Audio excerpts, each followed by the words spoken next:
Bonjour, comment allez-vous? Je me réjouis de vous retrouver pour continuer notre parcours dans le psaume 119. Aujourd'hui, nous allons nous inspirer de deux versets du psaume. Le verset 40 qui nous dit « Voici, je désire pratiquer tes ordonnances ».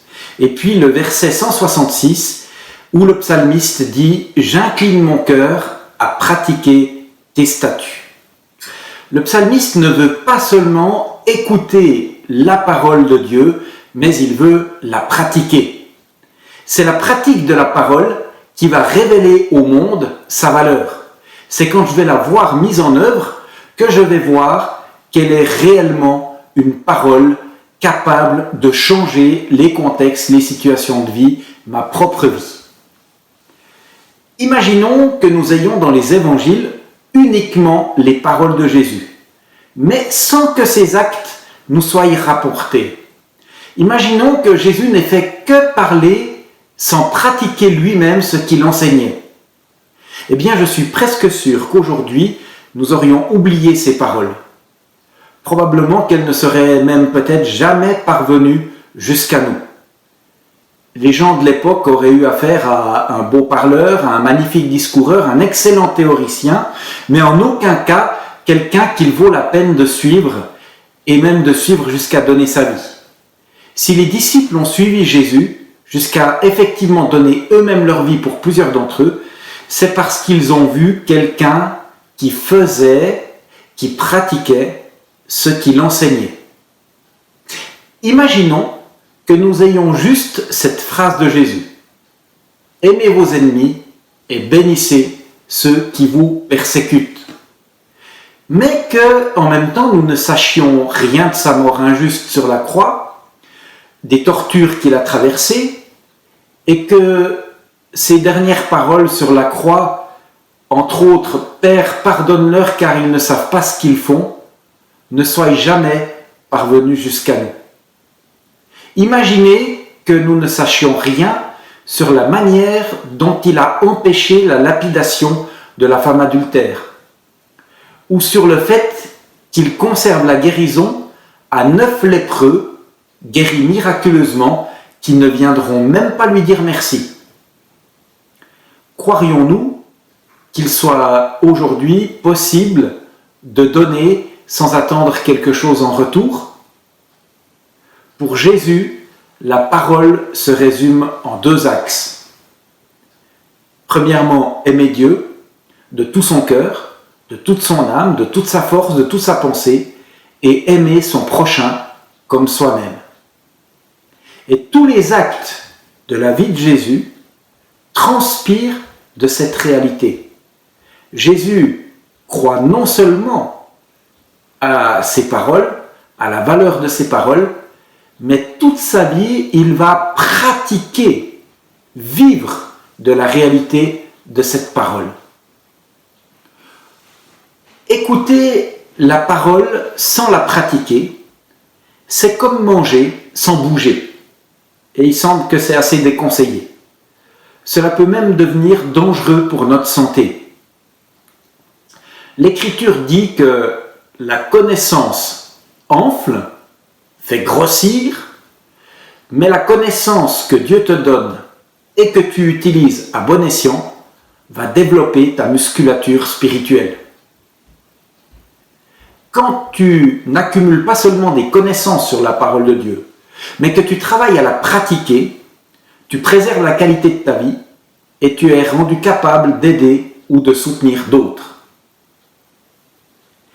Imaginez dans cette période que nous vivons que nos soignants, qui sont particulièrement remarquables dans ces temps,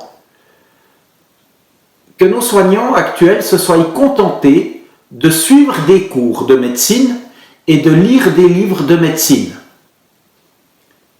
Et qu'ils n'aient jamais commencé de pratiquer ce qu'ils ont lu ou écouté dans leur formation. Eh bien aujourd'hui, ces soignants pourraient nous expliquer ce qu'il faut faire. Ils pourraient même critiquer ceux qui ne font pas bien selon eux. Mais en fait, ils n'auraient aucune utilité et aucune autorité parce que leur vie ne montrerait aucune réalité. C'est la pratique qui produit un fruit réel. Et si aujourd'hui nous pouvons être vraiment reconnaissants pour nos soignants, c'est parce qu'ils ne se sont pas contentés d'écouter des cours et de lire des bouquins. Évidemment que les cours et les bouquins ont été très utiles dans leur parcours, mais c'est la pratique qui va leur permettre d'acquérir de réelles compétences qui peuvent sauver des vies. Oui, les amis, c'est quand nous pratiquons que nous allons porter un fruit réel. La Bible dit bien que c'est par la foi que nous sommes sauvés, par la foi dans ce que Jésus a fait pour nous sur la croix. C'est un cadeau immérité, un don de Dieu immérité. Et ce n'est pas par les œuvres. Mais la Bible dit aussi que la foi sans les œuvres est morte. L'écoute de la parole sans la pratique ne conduit pas à la vie. Maintenant que j'ai dit ceci, j'aimerais vous inviter à abandonner le perfectionnisme dans votre apprentissage. Nous sommes des disciples. Un disciple, c'est un apprenti. Et en tant qu'apprenti, évidemment, nous devons quitter nos salles de cours pour pratiquer. Nous reviendrons probablement dans les salles de cours pour compléter notre connaissance. Mais c'est en nous mettant dans la pratique que nous avançons. La pratique d'un apprenti, elle est presque jamais parfaite du premier coup. Un apprenti est là pour apprendre et c'est en forgeant que l'on devient forgeron. C'est en soignant que l'on devient un médecin compétent. Jésus agissait ainsi avec ses disciples. Il les enseignait, la parole, puis les envoyait pratiquer. Les disciples et les apprentis revenaient vers Jésus. Ils complétaient leur connaissance à l'écoute de Jésus. D'ailleurs, pas tant sur un plan technique, souvent, et plutôt sur un plan de leur attitude. C'était souvent là que les problèmes se rencontraient. Et Jésus les renvoyait. Jésus, au travers de sa parole, veut développer en nous un savoir-être, un savoir-dire, mais aussi un savoir-faire qui démontre la réalité de ce que nous professons en tant que croyants. En conclusion, j'aimerais vous inviter à cette réflexion. Qu'est-ce que Dieu me dit dans ma lecture de la parole aujourd'hui? Et que vais-je mettre en pratique? Et puis, j'aimerais aussi vous inviter à une prière, inspirée de l'épître de Jacques. Seigneur, garde-moi d'être un auditeur oublieux ou prétentieux, mais laisse ma pratique, ma vie de ce jour être transformée par ta parole. Amen. Au plaisir de vous retrouver.